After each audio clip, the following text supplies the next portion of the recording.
Welcome to my channel Classmark. আজকের আয়োজনে তোমাদের সবাইকে অভিনন্দন। আজকে আমরা যে লেসনটি নিয়ে হাজির হয়েছি সেটি হলো ফ্রেজ অ্যান্ড ইটস ডিটেলস। হ্যাঁ, আজকে আমরা ফ্রেজ নিয়ে আলোচনা করব। তো ফার্স্টে একটা কথা জানিয়ে রাখি, তুমি যদি এই আজকের ক্লাসটা প্রথম থেকে শেষ পর্যন্ত মনোযোগ সহকারে দেখো, আমি আশা করব যে তুমি 99% বুঝে যাবে। ওই 1% থাকছে, ওই 1% প্র্যাকটিসের মাধ্যমে পূর্ণতা পাবে, মানে 100% হবে।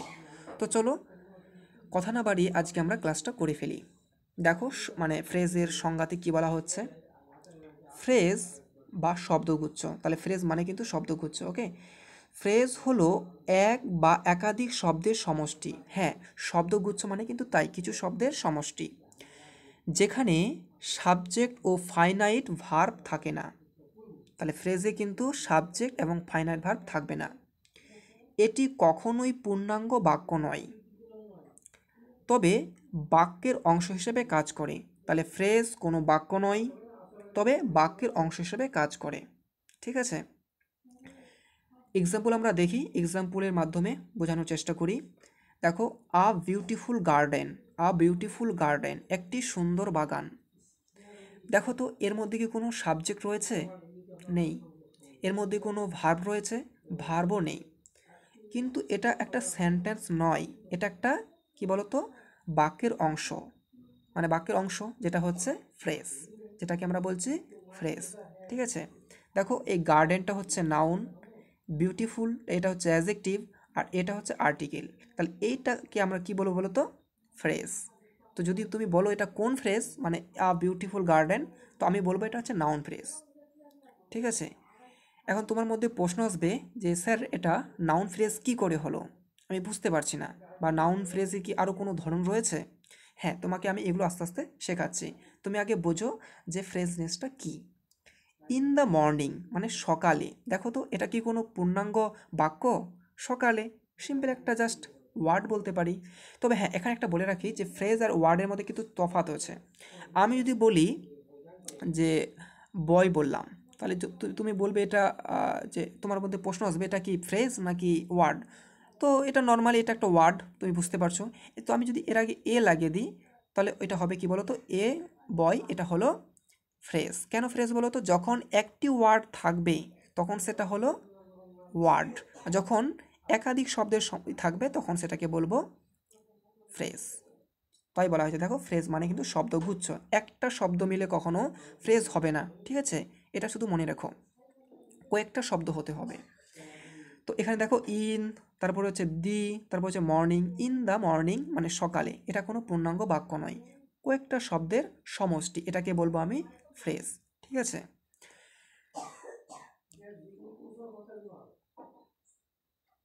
চলো এবার আমরা নেক্সট স্লাইডে যাই। এখন আমরা ক্লজ এবং ফ্রেজ এবং ক্লজের মধ্যে পার্থক্য দেখে নেব, মানে প্রায় কাছাকাছি, তার জন্য একটু পার্থক্যটা আমাদের দেখতে হবে, নাহলে কিন্তু কনফিউশন থেকেই যাবে যে কোনটা হচ্ছে ফ্রেজ কোনটা ক্লজ। একটু চাই, দেখো এদিকে লিখেছি ফ্রেজ আর এদিকে লিখেছি ক্লজ, পার্থক্যটা বুঝতে হবে। হ্যাঁ, আমি যদি বলি সাবজেক্টের কথা, মানে পার্থক্যের বিষয় কি, তাহলে ফ্রেজে কিন্তু সাবজেক্ট থাকে না। সাবজেক্ট কি থাকে? থাকে না, আমরা কিন্তু সংজ্ঞাতেই দেখেছি। এবং ক্লজে কি থাকে? ক্লজে কিন্তু সাবজেক্ট থাকে। ফাইনাইটের ভার্বের কথা যদি বলি, ফাইনাইট ভার্ব, তো এই ফ্রেজে কিন্তু ফাইনাইট ভার্ব থাকে না, তার মানে সাবজেক্টও থাকে না, ফাইনাইট ভার্বও থাকে না। কিন্তু ক্লজে কিন্তু এই ফাইনাইট ভার্ব থাকে। বুঝতে পেরেছ? এবার পূর্ণাঙ্গ বাক্যে যদি কথা বলি, তো ফ্রেজ কখনো পূর্ণাঙ্গ বাক্য হতে পারে না, কিন্তু ক্লোজ কিন্তু পূর্ণাঙ্গ বাক্য হতে পারে। এই জন্যই বলছিলাম যে ক্লোজটাকে তুমি ছোট সেন্টেন্সও বলতে পারো। বুঝতে পেরেছ? উদাহরণ লক্ষ্য করো। আচ্ছা, আমি একটু এটা নিয়ে আসি। হ্যাঁ, উদাহরণ লক্ষ্য করো, দেওয়া আছে, একটু সমস্যা হচ্ছে, যাই হোক। দ্য রেড অ্যাপেল, তো রেড অ্যাপেল একটি লাল আপেল। তো এখানে দেখো তো, এটা কি কোনো পূর্ণাঙ্গ বাক্য? না, এখানে এর মধ্যে কোনো ভার্ব নেই, এর মধ্যে কোনো সাবজেক্ট নেই। কিন্তু ক্লোজে দেখো, এখানে দেখো, হি ইটস অ্যান অ্যাপেল, তো সে আপেল খায়। তো দেখো এটা পূর্ণাঙ্গ বাক্য। আমি বলি এই বাক্যের সাবজেক্ট কি, তাহলে বলবো হি। হ্যাঁ, ফাইনাইট ভার্ব কি, সেটা হচ্ছে ইট। বুঝতে পারছো? সো এটা হচ্ছে আমার কি, এদিকেরটা হচ্ছে আমার ক্লজ আর এটা হচ্ছে ফ্রেজ। আশা করি ক্লজ এবং ফ্রেজের মধ্যে আমি পার্থক্যটা তোমাদের বোঝাতে পেরেছি। এবার আমরা দেখব ফ্রেজ এর প্রধান প্রকারভেদ। আসলে ফ্রেজ কয় প্রকার সেটা। তো ফ্রেজ মোটামুটি 8 থেকে 9 ধরনের হতে পারে। এক, noun phrase, adjective phrase, adverbial phrase, prepositional phrase, verb phrase, infinitive phrase, gerund phrase and হচ্ছে পার্টিসিপল ফ্রেজ। তো চলো একটা একটা করে আমরা দেখি। ফার্স্টে আমরা দেখব নাউন ফ্রেজ। তো নাউন ফ্রেজটা কি দেখো, নাউন ফ্রেজ নাউনের মতো কাজ করে। তাহলে নাউন ফ্রেজ নাউনের মতো কাজ করে, ইজি কথা। উদাহরণ দেখো করো, the tall boy is my friend. তো এখানে দেখো এইটা হচ্ছে আমার নাউন ফ্রেজ। কোনটা বলো তো? আমি একটু অন্য কালার দিয়ে দেখাই, একটু একটু সমস্যা হচ্ছে। হ্যাঁ, সরি।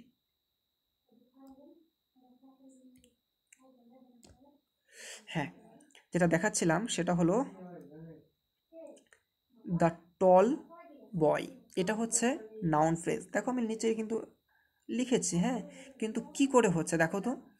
বয় এটা হচ্ছে নাউন, টল এটা হচ্ছে অ্যাডজেক্টিভ এবং দা এটা হচ্ছে আর্টিকেল। তোমরা মনে রেখো, যখন আর্টিকেল এরপর অ্যাডজেক্টিভ, এরপর যদি নাউন থাকে, ঠিক আছে, এরপর যদি নাউন থাকে, তাহলে এরকম যখন স্ট্রাকচার দেখাবে তখন তুমি বলবে এটা হচ্ছে নাউন ফ্রেজ। আবার বলছি, নাউন ফ্রেজ গঠন হবে ফার্স্টে হচ্ছে আর্টিকেল, তারপরে অ্যাডজেক্টিভ, তারপরে হচ্ছে নাউন। দেখো, বয় হচ্ছে নাউন, টল হচ্ছে অ্যাডজেক্টিভ, আর দা হচ্ছে আর্টিকেল। তাহলে এই স্ট্রাকচার যখন থাকবে তখন তুমি বলে দেবে সেটি হচ্ছে নাউন ফ্রেজ। তবে হ্যাঁ, এই যে মাই ফ্রেন্ড এটাও কিন্তু নাউন ফ্রেজ। তাহলে কি, ফ্রেন্ড এটা হচ্ছে নাউন, মাই এটা হচ্ছে পজিটিভ বা অ্যাডজেক্টিভ। তো এটাই হচ্ছে আমার এই মাই থেকে ফ্রেন্ড পর্যন্ত এটুকু হচ্ছে আমার নাউন ফ্রেজ। আবার দা থেকে বয় পর্যন্ত এইটা হচ্ছে নাউন ফ্রেজ। তাহলে এখানে দুইটা নাউন ফ্রেজ রয়েছে, ঠিক আছে। তো আমি একটা স্ট্রাকচার দেখালাম, এনে অসংখ্য স্ট্রাকচার রয়েছে, আমি কিছু দেখানোর চেষ্টা করছি। ওকে, এটা সরছে না যদিও, আমি এখানে, হ্যাঁ, তারপর যেটা দেখছি সেটা হলো অ্যাডজেক্টিভ ফ্রেজ। তাহলে অ্যাডজেক্টিভ ফ্রেজ অ্যাডজেক্টিভের মতো কাজ করবে। এখন বলো তো অ্যাডজেক্টিভ কী কাজ করে বলো তো? হ্যাঁ, অ্যাডজেক্টিভ নাউন বা প্রোনাউনকে মডিফাই করে। হুম, দেখো ওটা লিখেছি, নাউন বা প্রোনাউনকে বর্ণনা করে, ডেসক্রাইব করে। The girl with blue eyes is singing, ঠিক আছে। তো উইথ থেকে শুরু করে বাকি অংশটা হচ্ছে আমার অ্যাডজেক্টিভ ফ্রেজ। তুমি বলতেই পারো যে স্যার এখানে উইথ হচ্ছে প্রিপোজিশন, তাহলে উইথ দিয়ে শুরু হয়েছে, তাহলে এটাকে কি প্রিপোজিশনাল ফ্রেজ বলা যাবে না? হ্যাঁ, তুমি এটাকে প্রিপোজিশনাল ফ্রেজ বলতে পারো, কিন্তু কথা হচ্ছে যে সব প্রিপোজিশনাল ফ্রেজ কিন্তু প্রিপোজিশনাল ফ্রেজ হয়, বাট সেটা কিন্তু মিনিংগত দিক থেকে কিন্তু সেটা হয় অ্যাডজেক্টিভ ফ্রেজ। আবার অ্যাডভার্বিয়ালও হয়। হ্যাঁ, তুমি এটাকে অ্যাডজেক্টিভ বলতে পারো। সরি, এখানে একটু ভুল বলেছি। এই আইজ পর্যন্ত, ঠিক আছে, উইথ থেকে আইজ পর্যন্ত, এইটুকু হচ্ছে আমার অ্যাডজেক্টিভ ফ্রেজ। তাহলে কাকে মানে মডিফাই করছে বলো তো? দ্য গার্লকে। দ্য গার্ল ইজ কামিং বা সিঙ্গিং, যে মেয়েটি গাইছে।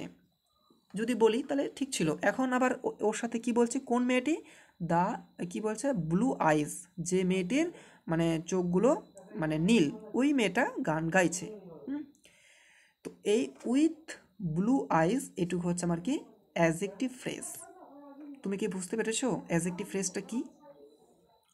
সিম্পলভাবে মনে রাখবে যে অ্যাডজেক্টিভ ফ্রেজগুলো সাধারণত প্রিপোজিশন দিয়ে স্টার্ট হয়। তুমি সেটাকে প্রিপোজিশনাল ফ্রেজ বলতে পারো, কিন্তু অর্থগত মানে অর্থটা এখানে বেশ দেখতে হয় আর কি, যে অর্থটা কি কি দেখাচ্ছে এখানে, সেই অর্থ অনুযায়ী সেটাকে আমরা বলছি অ্যাডজেক্টিভ ফ্রেজ। তুমি এটাকে প্রিপোজিশনাল ফ্রেজও বলতে পারো, যেহেতু প্রিপোজিশন দিয়ে স্টার্টিং হয়েছে। ওকে, 3 নাম্বার দেখব অ্যাডভার্বিয়াল ফ্রেজ। তাহলে অ্যাডভার্বের কাজ কি বলো তো? অ্যাডভার্বের কাজ হচ্ছে ভার্ব, অ্যাডজেক্টিভ এবং আরেকটা অ্যাডভার্বকে মডিফাই করা। দেখো আমি তাই বলেছি, ভার্ব, অ্যাডজেক্টিভ এবং অ্যাডভার্বকে মডিফাই করে adverbial phrase. He speaks with confidence, সে কনফিডেন্সের সাথে কথা বলে। হ্যাঁ, তো এ দেখো প্রিপোজিশন দিয়ে স্টার্টিং হয়েছে, তাহলে এটা হচ্ছে আমার অ্যাডভার্বিয়াল ফ্রেজ। আবার মনে প্রশ্ন আসবে যে স্যার প্রিপোজিশন দিয়ে স্টার্ট হয়েছে, তাহলে আমি কি এটা প্রিপোজিশনাল ফ্রেজ বলতে পারবো না? হ্যাঁ, তুমি অবশ্যই এটাকে প্রিপোজিশনাল ফ্রেজ বলতে পারবে, কিন্তু অর্থটা এখানে দাঁড়াচ্ছে, হ্যাঁ, সে মানে কনফিডেন্সের সাথে কিন্তু কথা বলে। সে কেমন কথা বলে? কনফিডেন্সের সাথে। দেখো তো এটা স্পিক ভার্বকে মডিফাই করছে কিনা, যে সে কথা বলে কেমন কথা বলে, না সে কনফিডেন্সের সাথে কথা বলে। হ্যাঁ, তো এই দেখো ভার্বকে মডিফাই করে, আমি তাই বলেছিলাম দেখো যে ভার্বকে যে মডিফাই করে সেটি হলো অ্যাডভার্বিয়াল ফ্রেজ। তাহলে এটা হচ্ছে মিনিংগত দিক থেকে অ্যাডভার্বিয়াল ফ্রেজ, কিন্তু যদি আমরা স্ট্রাকচার দেখি তাহলে সেটা বলবো কি প্রিপোজিশনাল ফ্রেজ, যেহেতু প্রিপোজিশন দিয়ে স্টার্ট হয়েছে। বুঝতে পেরেছো?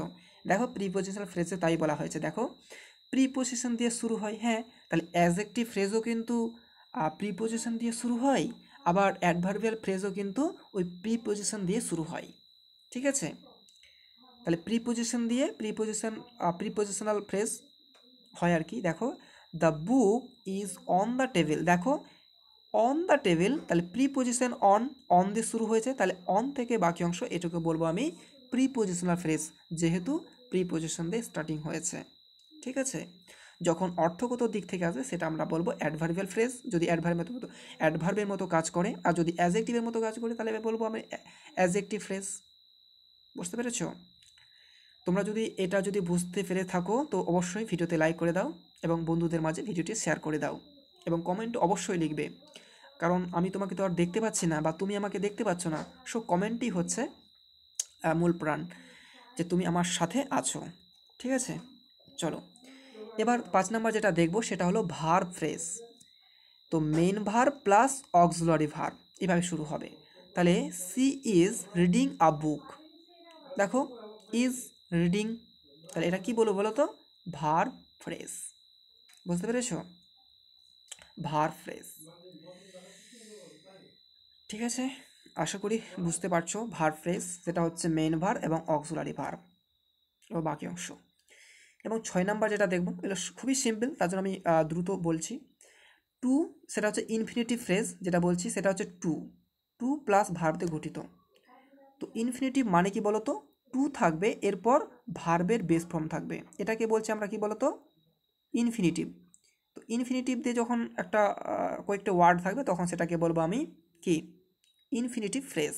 তার মানে তুমি ইনফিনিটিভ বুঝে গেলে আগে আগে ইনফিনিটিভ বুঝো। ইনফিনিটিভ মানেই হচ্ছে টু প্লাস ভার্বের বেস ফর্ম, সেটা ইনফিনিটিভ। আর ইনফিনিটিভ ফ্রেজ কি তাহলে? এইটা। বুঝতে পারছো? এটা হচ্ছে ইনফিনিটিভ ফ্রেজ। ওকে, আশা করি বুঝতে পারছো, এবং বাকি অংশ হতে পারে, কিন্তু আমি ইনফিনিটিভ ফ্রেজটা দেখানোর চেষ্টা করলাম। দেখো টু প্লাস ভার্ব মানে ভার্বের বেস ফর্ম, সেটি হলো ইনফিনিটিভ ফ্রেজ। আশা করি বুঝতে পারছো। এবার আমরা নেক্সট স্লাইডে যাব। এবার হচ্ছে জেরান্ড ফ্রেজ, সেটি হলো জেরান্ড মানে কি বলো তো? জেরান্ড মানে হচ্ছে জেরান্ড মানে কি? জেরান্ড মানে হলো ভার্বের সাথে আইনযুক্ত একটা ওয়ার্ড, ভার্বের সাথে আইনযুক্ত ওয়ার্ড। দেখো ভার্ব প্লাস আইএনজি যেটা কিসের মতো কাজ করে? নাউনের মতো কাজ করে। আমি অন্যান্য ক্লাসে বলেছি যদিও, সেটা হচ্ছে যে নাউনের মতো যেটি কাজ করে সেটি হলো জেরান্ড, এবং পার্টিসিপল যখন বলবো সেটি সেখানে আলোচনা করব। তো পার্টিসিপলটা অ্যাডজেক্টিভের মতো কাজ করবে। ওকে, দেখো রিডিং বুকস ইজ মাই হবি, দেখো রিডিং, তাহলে ভার্ব হচ্ছে রিড, রিডের সাথে রিডিং করা হয়েছে, রিডিং বুকস, তাহলে রিডিং বুকস হচ্ছে আমার কি জেরান্ড ফ্রেজ। পার্টিসিপল ফ্রেজ দেখো প্রেজেন্ট বা পাস্ট পার্টিসিপল দিয়ে গঠিত হতে পারে। ঠিক আছে, এক্সাম্পল লক্ষ্য করো, frightened by the noise the children cried. হ্যাঁ, দেখো এখানে কিন্তু পাস্ট পার্টিসিপল করা হয়েছে, তো এটা হচ্ছে আমার কি পার্টিসিপল ফ্রেজ। বুঝতে পারছো? এবং লাস্ট 9 নাম্বার যেটা আছে ইন্টারজেকশনাল ফ্রেজ বলবো, এটা হচ্ছে আবেগ প্রকাশ করে। এক্সাম্পল লক্ষ্য করো, ও মাই গড, ও মাই গড, ও মাই গড। হ্যাঁ, তো আমি দেখতে পাচ্ছিলাম না, যে একটু ডিস্টার্ব করছে, যাই হোক। তো ও মাই গড এটুকু হচ্ছে আমার কি ইন্টারজেকশনাল ফ্রেজ, ইন্টারজেকশনাল ফ্রেজ। আশা করি ফ্রেজের সবগুলো ধরন বুঝে নিয়েছো। এখন তোমাদের জন্য একটা ছোট্ট কুইজ, নিজেকে যাচাই করো যে তুমি কতটা শিখলে। তো বলো, নিচের কোনটি noun phrase? Option A, in the garden. Option B, the red apple. Option C, running fast. বলো এখানে নাউন ফ্রেজ কোনটা? তোমাদের জন্য একটু সময় দিচ্ছি। হ্যাঁ, আমরা ফার্স্টে দেখতে পাচ্ছি in the garden. In the garden মানে প্রিপোজিশন দিয়ে স্টার্টিং হয়েছে, সো এটাকে আমি প্রিপোজিশনাল ফ্রেজ বলতে পারি। যদি অর্থগত দিক থেকে দেখি সেন্টেন্সে, তাহলে এটা হবে অ্যাডভার্বিয়াল ফ্রেজ। ঠিক আছে, তো এটা আমি দুটাই বলতে পারি, প্রিপোজিশনাল ফ্রেজও বলতে পারি, আবার অ্যাজ অ্যাডভার্বিয়াল ফ্রেজও বলতে পারি। স্ট্রাকচার যদি দেখি, স্ট্রাকচার এর দিক থেকে তাহলে বলবো আমি প্রিপোজিশনাল ফ্রেজ, আর যদি মিনিংগত দিক থেকে দেখি সেটা হবে অ্যাডভার্বিয়াল ফ্রেজ। আমার উত্তরটা আসতে চলছে নাউন ফ্রেজ কোনটা, উত্তর হবে বি। কেন বলো তো? The red Apple. দেখো এটা হচ্ছে নাউন, এটা হচ্ছে অ্যাডজেক্টিভ, আর এটা হচ্ছে আর্টিকেল। আমি কিন্তু ফার্স্টে দেখাইছি যে আর্টিকেল, তারপরে হচ্ছে অ্যাডজেক্টিভ, এরপরে হবে নাউন। যদি এরকম তোমরা স্ট্রাকচার দেখতে পাও, তোমরা চোখ বন্ধ করে বলবে এটা হচ্ছে নাউন ফ্রেজ। ওকে, এটা হচ্ছে নাউন ফ্রেজের একটা স্ট্রাকচার। এবং অপশান সি দেখি, রানিং ফাস্ট। সো এটা হচ্ছে ভার্বের সাথে আইনজিও করা হয়েছে, সেটা কি বলতে পারো যে এটা হচ্ছে পার্টিসিপল ফ্রেজ, জেরান্ড ফ্রেজ। তো বাক্যে কীভাবে ব্যবহার হচ্ছে এটা আসলে ওটার উপর নির্ভর করে। তো এখানে মূল কোশ্চেনটা ছিল নাউন ফ্রেজ কোনটা, তো উত্তর হচ্ছে বি। এবং নিয়মিত ভিডিও পেতে চ্যানেলটিকে সাবস্ক্রাইব করতে কিন্তু ভুলো না। হ্যাঁ, তোমরা অবশ্যই চ্যানেলটিকে সাবস্ক্রাইব করবে। এবং তোমাদের বলবো এই চ্যানেলে নিয়মিত কিন্তু পোস্ট করা হয় কোশ্চেন, তো ওখানে আর কি উত্তরগুলো তোমরা যদি করতে চাও তো অবশ্যই পোস্টে গিয়ে ফার্স্টে থাকবে দেখো হোম লেখা আছে, তারপর ভিডিও প্লেলিস্ট এবং লাস্টে দেখা যাচ্ছে পোস্ট। ওই পোস্টে গিয়ে তোমরা দেখতে পাবে কোশ্চেনগুলো। অনেকগুলো কোশ্চেন পোস্ট করেছি, তো ওগুলো তোমরা পার্টিসিপেট করো। ওকে, তো চলো আজকের মতো ক্লাসটা এখানেই শেষ করছি, নেক্সট কোনো ভিডিওতে দেখা হবে।